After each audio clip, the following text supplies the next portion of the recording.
कधी भेटली शाळेमध्ये जायला, तिकडे लावून कपडे घातले. आई वडील तर 3-4 वर्षातून एकदा कपडे घ्यायचे त्यांना.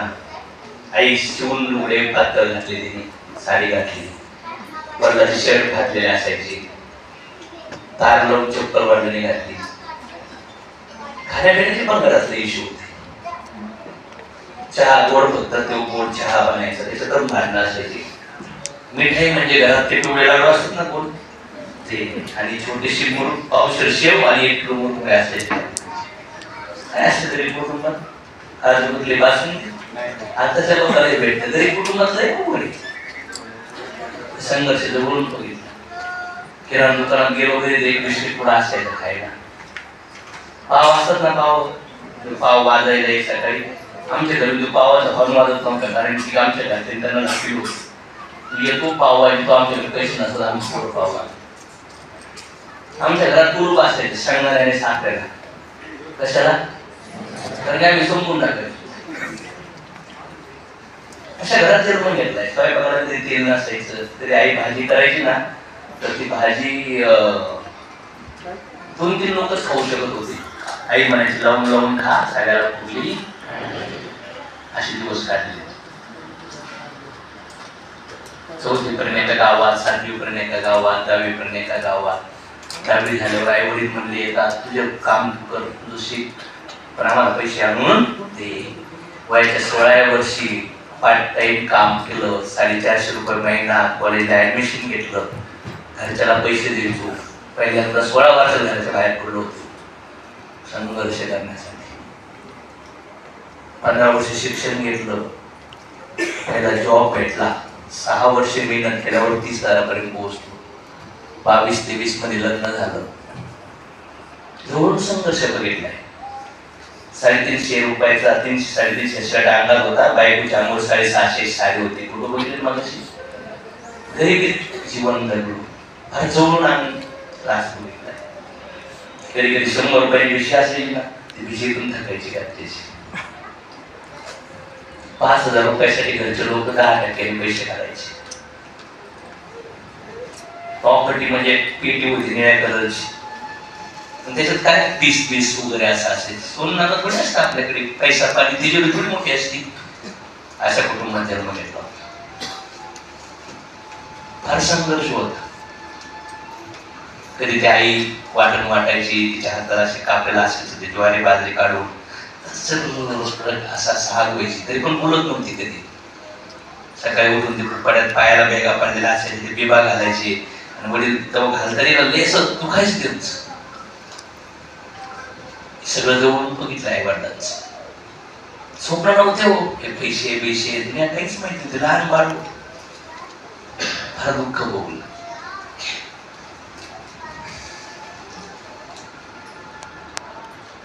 एक क्षण आठवतोय मला. मी अहमदनगरला निघलो होतो करंजी गावातून. वडील मला सोडायला आले सायकलवर, आणि मी म्हटलं तात्या मला पैसे दे ना 50 रुपये. किती रुपये? आणि वडिलांनी पॉकेट काढलं. ते पहिले 1 रुपये 2 रुपयाची नोटा ठेवतात माहिती, ठेवायची पहिली लोक, आणि तिथं फक्त 10 रुपये होते.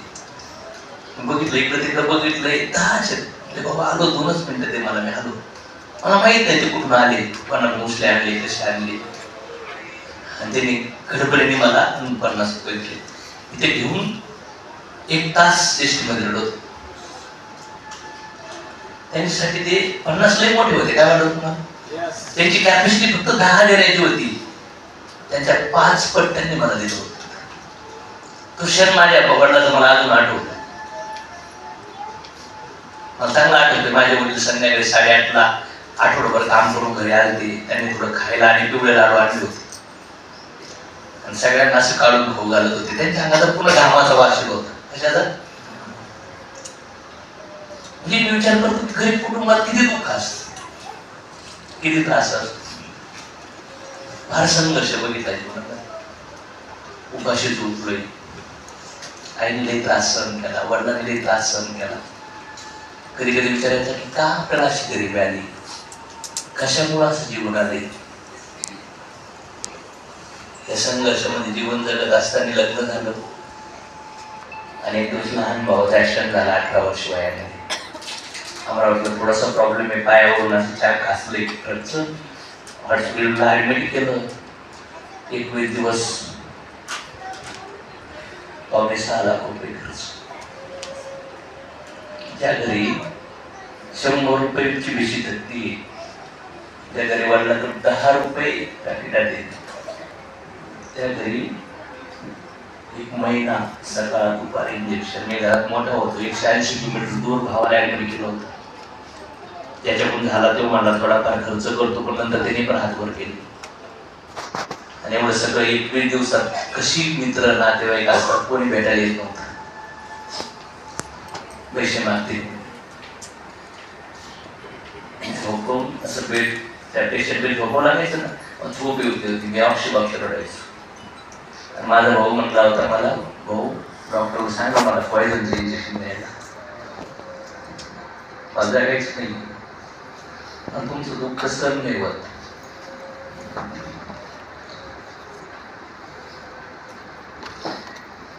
जे झाड दिसते ना तुम्हाला, त्याच्या हातामध्ये मुळं असतात. तुमच्या हातामध्ये पण अशी मुळं आहेत. कुठं नको हाड झालंय तुम्हाला, झालंय त्रास झालाय ना तुम्हाला, तर त्या त्रासाला तुमची एनर्जी म्हणून घेण्याची गरज आहे. आणि एवढे सगळे प्रयत्न केल्यानंतर डॉक्टरने 11 वाजता क्लिनिकला बोलवलं भेटायला आणि म्हणले की भाऊचा पाय कट करावा लागेल गुडघ्यापासून खाली, आणि डिसिजन लगेच घ्यावा लागेल, नाही तर त्याचं पॉइझन वरपर्यंत येईल, मांडीपासून कट करावं लागेल. कोणालाच न विचारता डॉक्टरला म्हणलं ठीक.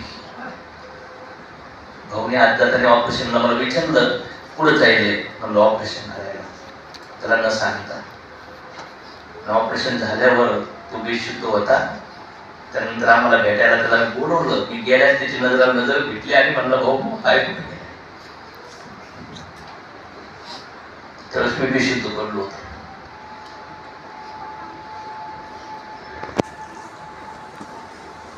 डिस्चार्ज करून जेव्हा बाहेर आलो ना, तेव्हा ते आर्टिफिशियल टॉयलेट घ्यायचं बसायला, काही मला वाटतं 200-300 रुपये किंमत होती त्यावेळेस त्याची.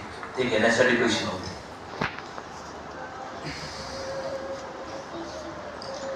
नंतर तिथून पुढे माझी लाईफ सगळी पोर म्हणली. मला जगूच वाटत नव्हतं. मी विचार करायचो कसं मरू, पॉइझन घेऊन मरू, अशी लावून मरू, रेल्वेच्या ट्रॅक खाली जाऊया. आणि हिंमत करून 2:30 वाजता रेल्वे स्टेशनला गेलो. गुरगुर येत होती, 1 तास. एक ट्रेन आली गेली, दुसरी गेली, हिंमत पण नव्हती होत. डिसिजन घेता पण येत नव्हता. शेवटी लास्टला ठरवलं नाही जायचं, दौडीच मारायची. फक्त ट्रेन समोर होती. आता धाडस केलं पण आतून पुन्हा वीज चमकली. अरे थांब, तू गेल्यामुळं हे समाज थांबणार नाही, कोणीच थांबणार नाहीये, पण तुझ्या जाण्यामुळं राजकामेश समाजात जाऊ शकतो.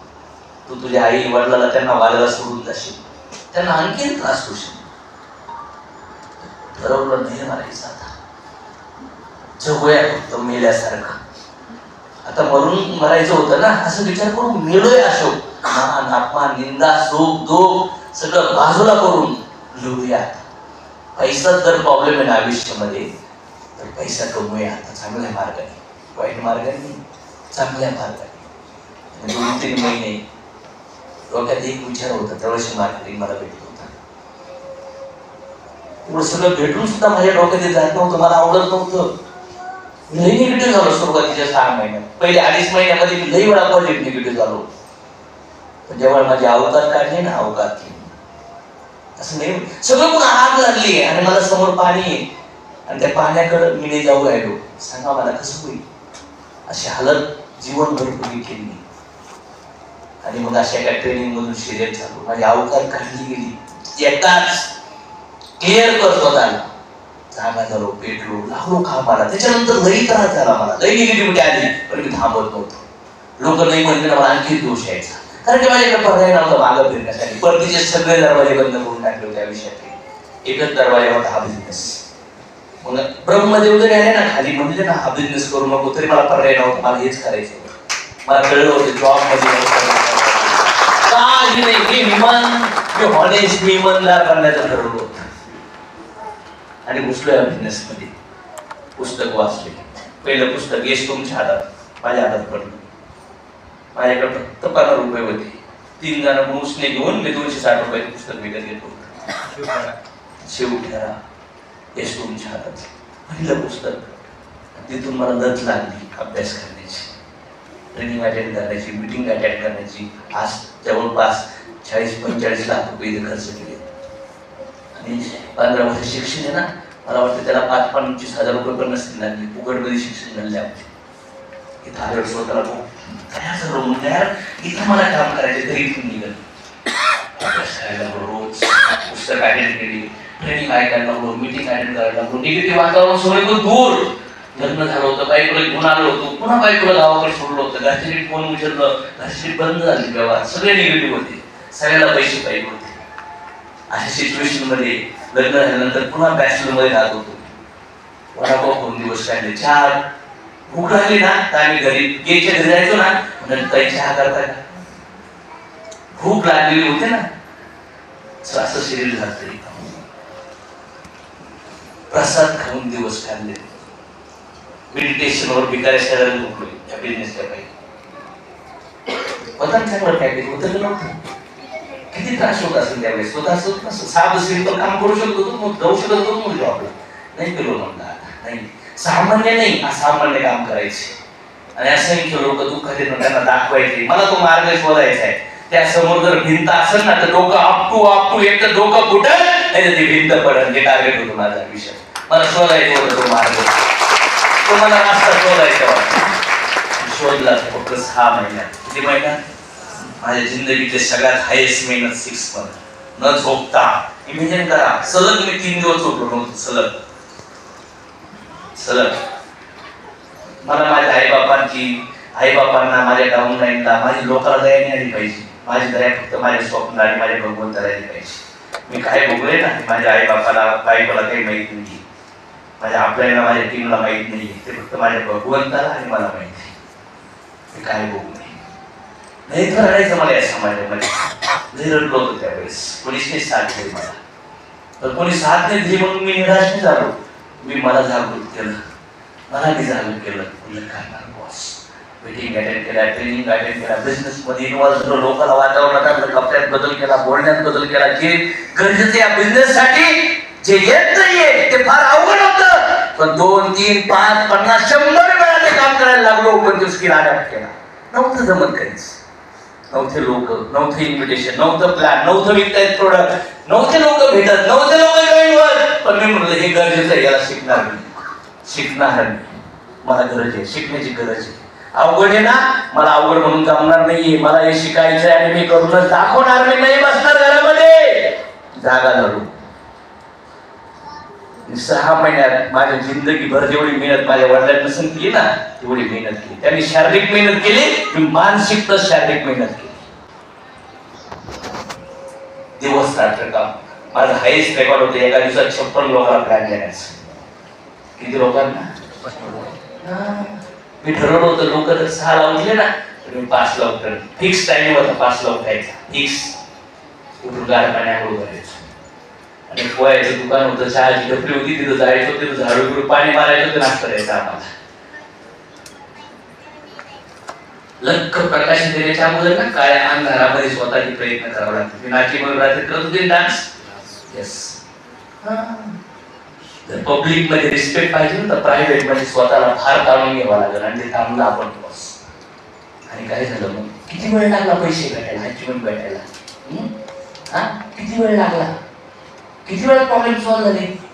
ते 2-3 पिढ्याची गरिबीची चेन फिरत होती ना, त्या चेनला 1 वर्षात तोडून टाकलं. 1 वर्षात 15 वर्ष शिकलो.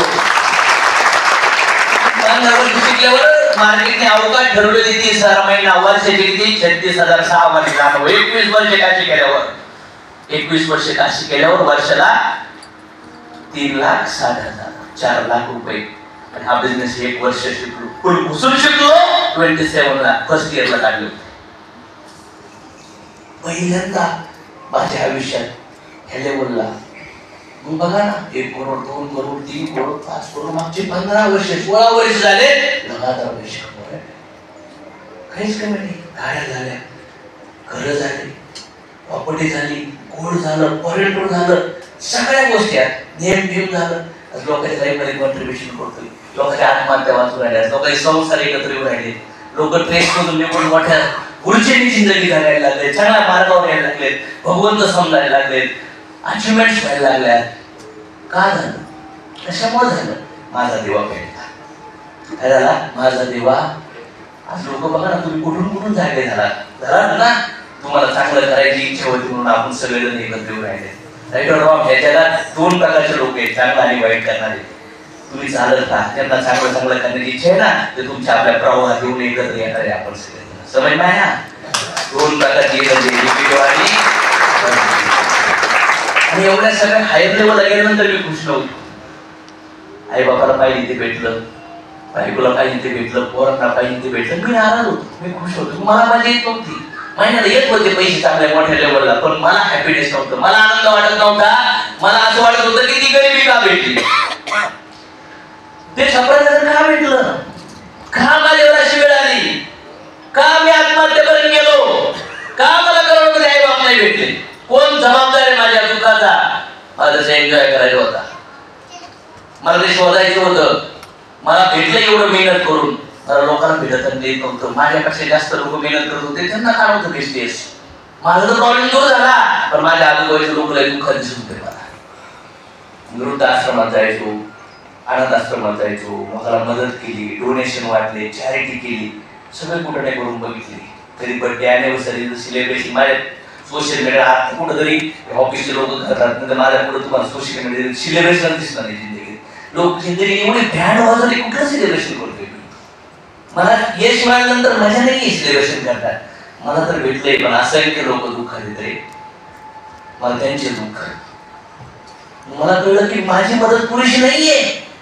वाटले 5 करोड रुपये, पण काही नाही म्हणा, कपडे आणून पैसे देऊन मी पुढे चालले. लोकांना द्यायचे असते कृष्णाने, जिजसने, पैगंबरांनी, समर्थाने, साईबाबांनी पैसे वाटले असते लोकांना. Right or wrong? म्हणलं नाही यार, लोकांना पैशाची गरज नाहीये.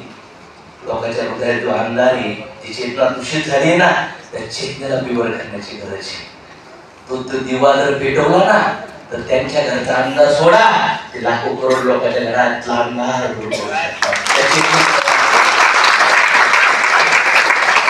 आज मार्ग शोधला. तू कोण जबाबदार आहे? ती बाई विधवा झाली, त्याला कोण जबाबदार आहे? त्याला मला डोळ्यात डोळे घालून उत्तर द्यायचे, कोण जबाबदार या गोष्टीला?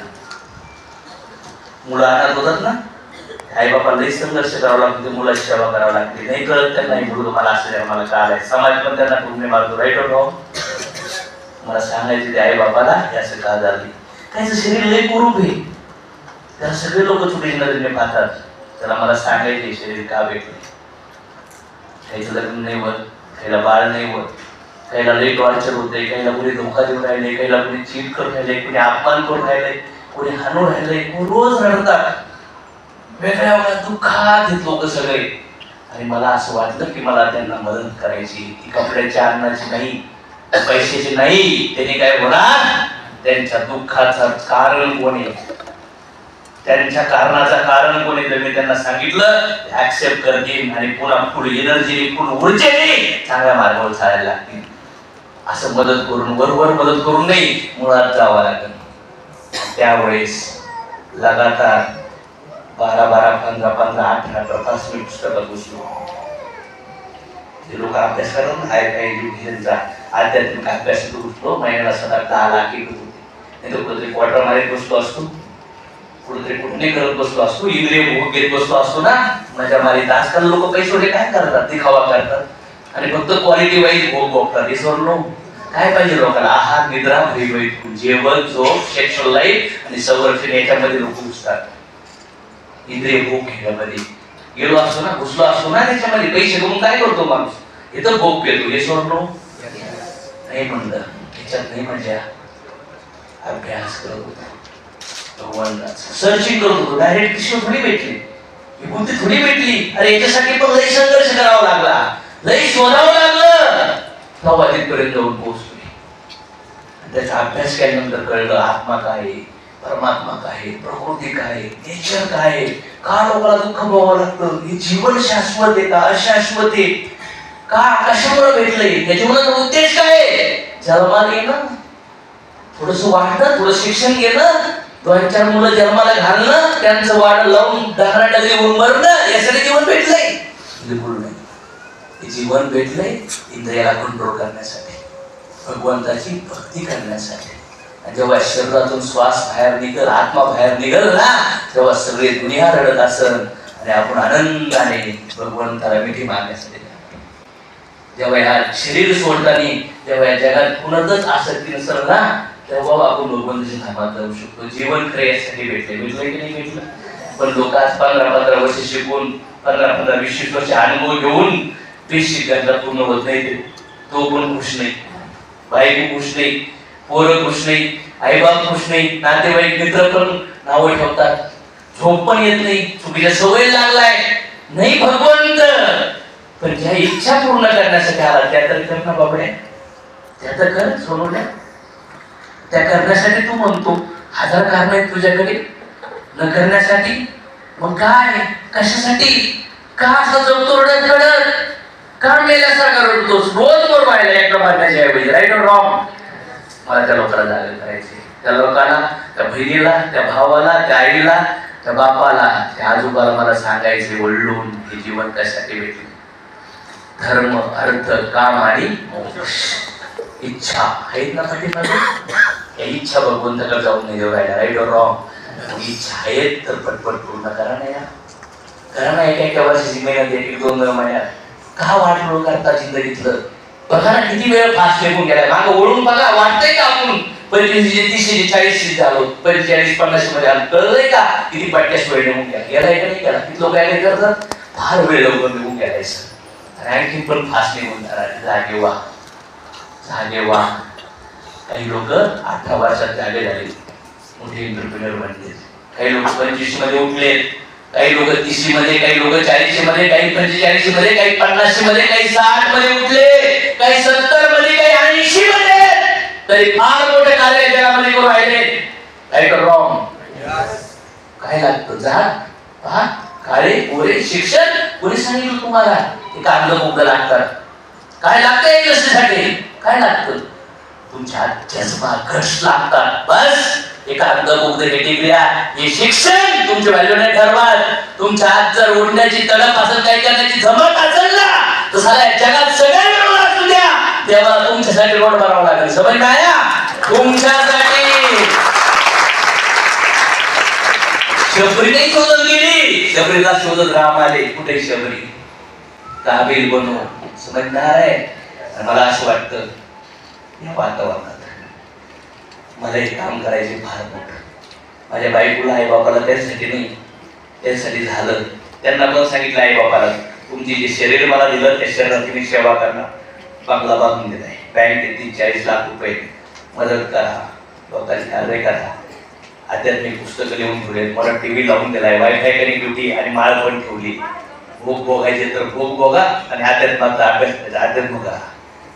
पण तुमचा मृत्यू, तुमचं म्हातारपण, तुमचा आजारपण, पुढचे जन्मी तुमचे आईबाप कुठं पाहिजेत हे मी डिसाईड करू शकत नाही. माझ्या आईबापाला क्लिअर केले.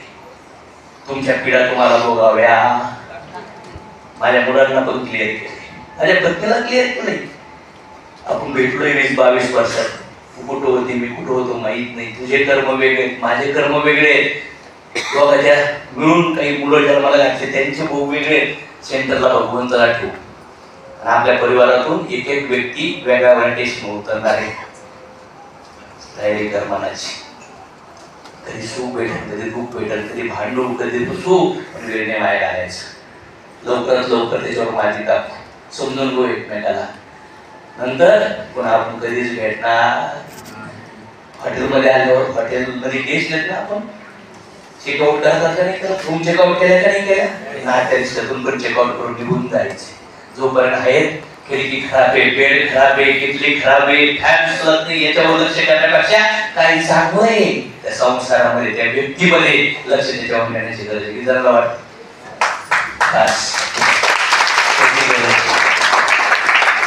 तयारी करायची इच्छा आहे, हाही मार्ग दाखवायचा लोकांना. तिथे लोकांना वाटतं तुमच्या कशा पण खाली लोक दुखत आहेत, तुमच्या कशा पण खाली लोक गरीब विस्तार आलाय आहे ना, त्यांना आपल्याला मदत करायची. 2 खजाने आहेत. भौतिक जगातला आणि आध्यात्मिक जगातला आहे का नाही? आहे का नाही? भक्ती शक्ती दोन्ही आहे का नाही? आज कुठं असं फार फेल्युअर जिंदगी तुम्हाला अध्यात्म बाबाने समोर असं सांगितलं मी काही तुम्हाला. कृष्ण म्हणतात अजून लढायचं शिकवलं. मला असं इच्छा आहे माझी, यार नका घालू 40-50 वर्ष, 4-5 वर्ष काम करा यार, सगळं अचूक करा, गाडी घ्या, घर घ्या, पैसा मान सगळं कमवून टाका एकदा, त्याच्यानंतर लोक सेवेसाठी या, भगवंताचा अभ्यास करा, आध्यात्मिक ग्रंथ वाचा, वेळ द्या. वेळ भेटल ना तुम्हाला भगवंताची भक्ती करायला, समजून सांगायला. लई लोकांची सेवा केली. विचार करा ना, टाईम फ्रीडम आहे, मनी फ्रीडम आहे, मस्त पैकी तुम्ही भगवंताचं कीर्तन ऐकताय, लेक्चर ऐकाय, बुक वाचताय, आतून हृदय शुद्ध होऊ राहिले, किती भारी सेवा होईल देवाची. पण आता पोट भरता भरता एवढे बिझी झाले, भगवंताचं नाम जप करायला वेळ नाही, ग्रंथ वाचायला वेळ नाही. राईट और रॉंग? कारण की तुमच्याकडे टाईम फ्रीडम, मनी फ्रीडम नाही या वातावरणात. तर मग तुमच्या आजूबाजूला बघा, लोक आज मरेपर्यंत कष्ट करतात, तरी पण काय नाही होऊ राहिलं. मग जिथं होणार आहे तिथं कष्ट करा. करायचे की नाही करायचे? करायचे की नाही करायचे? सगळ्याला मरायचे ना? मरायचे की नाही मरायचे? आला का जन्माला तर मरण्याच्या खेळीस, मरण्याच्या वेळेस एवढं मोठं महान कार्य करून जा. फक्त ते चिऱ्या पिण्यासाठी नका मरू. ते कुत्रे मागं पण जातात त्यासाठी. जर तुमचं गाडी घर बीर छोटं मोठं गोष्टी झालं ना, मजा आल्या करत बसू नका. ती जिंदगी नाही, ती प्राण्यासाठी जिंदगी. नंतर भेटलोय करून घेतली, गाडी झालं, अरे ती चिमणी मागं येतं. मग मी खूप बसलो असतो, माझी बायको कशी मस्त पैकी बर्थडे सेलिब्रेट गार्डन मध्ये पोरांना फिरवत, जर बर्थडे सेलिब्रेट केला असता, फोटो काढले असते, बसलो असतो ना त्यांना खुश करेल. वस्तू देव कुटुंब का जेव्हा एखादं भांडं भरतं ना, वाचतं ती नाही वाचत का नाही, वाच त्याला वाचतो का नाही वाच. जेव्हा तुमच्या घरच्या सगळ्या इच्छा पूर्ण होतात, समाजात तिथे वाटायला, समाजाला मार्ग दाखवायला, याला म्हणतात रिअल जीवन. याला म्हणतात नका थांबू, रेडिएशन इन्क्रीज करा, जगाला सामोरं घेण्याचा प्रयत्न करा. या पुढे वाला चेतना जागी करा लोकांची, त्यांच्या हातून जाऊन घ्या आणि असं जीवन जगून जा. जसं आंब्याची कुळी असते पिकलेली, तिला बाहेर काढा, तिच्या बाजूला घर असतो करू घर, आणि मग मरताना ना घर सारखं नाही मरायचं. लई इच्छा बाकी आहेत, जी वाटत आहे सगळीकडे संसारात लई त्रास होतो. अशा माणसाला मांजर उंदराला कसं पकडती, तसं मृत्यू पकडतो माणसाला. कोणी वाचू शकत नाही त्यावेळेस. पण मांजर पिल्लाला पण पकडते की नाही पकडत. मृत्यू तर येणार आहे, राईट और रॉंग? आंबा पिकलाय त्याच्यातून निघणारी बी आणि चिक्कू पिकलाय त्याच्यातून निघणारी बी, फरक काय असतो? आंबा आसक्ती घेऊन बाहेर येतो, म्हणजे घर घेऊन बाहेर निघतो. म्हणजे आत्मा जातानी इथली इच्छा घेऊन पुढे येऊन जावं लागेल. पण चिक्कू काय करतो? बी फक्त शरीर पार सुकून बाहेर निघतो, या भौतिक जगातून बाहेर निघतो. बरोबर ना? मग ज्यावेळेस तुम्ही मध्ये जिंदगी जाणार ना, मरण्याच्या अगोदर तुम्हाला कळलं मला तर जग सोडायचे, समज नाही. आजूबाजूची मोबाईल वाढवून तुम्हाला फील व्हायला लागेल. जगातलं काम संपलं, माऊलींनी काम संपल्यावर म्हणले आता मला समाधी घेऊशी वाटते. जेव्हा हायर कॉस्ट साठी काम करतात ना, प्राण्यासारखे नाही, हायर कॉस्ट साठी जेव्हा काम करतात तेव्हा शरीर सोडण्याच्या अगोदर नोटिफिकेशन समजायला लागलं तुम्हाला आधी जाणार आहे, चेकआउटचा टायमिंग झालाय माझा. आणि जायच्या दिवशी सगळे लोक, असंख्य लोक तुम्ही जाण्याच्या वेळेस गेल्यानंतर तुमची स्टेटस, तुमचे फोटो सगळे अक्षयबुक्षे रडतील यार लोक. तुकाराम महाराज त्यावेळेस म्हणले होते, पत्नी, मुलं, देऊ, गाव सगळे जण बसलेत आणि तुकाराम महाराज चेहऱ्यावर एकदम हसू आहे, आनंद आहे. आणि तिथे त्यांनी काय केलं, भजन, हे गाणं म्हटलं गेलं, हे गोवी म्हटले गेली. त्याला काय, आम्ही जातो आमच्या गावा आमचा राम राम, असं मरायचं यार बस आपल्याला. ऐकत आहे सगळे असे तडफडून रडत बसतील, पण आपण म्हणायचं बस निघले आम्ही परमनंट ऍड्रेसवर निघलो आम्ही. त्यावेळेस आई वडील पत्नी मुलं कोणातच मन नाही लागलं पाहिजे, कुठल्या संपत्तीत मन नाही लागलं पाहिजे. याला म्हणतात त्या साडीला पूर्णपणे क्लीन कर, म्हणतात ना, लागा चुनरी मेला छुपावू डाग, म्हणजे त्या इच्छा त्या पटपट पूर्ण करून टाका. ऐ तयारी? सो पुन्हा मला एकच सांगायचं, मला या सगळं मोठं काम करायसाठी तुम्ही सगळ्याची गरज आहे. मी भगवान कृष्णाची शपथ घेऊन सांगतो, आखरी रक्ताचा थेंब असेपर्यंत, आखरी श्वास असेपर्यंत मी तुमच्यासाठी आणि समाजाच्या लोकांसाठी लढायला आहे.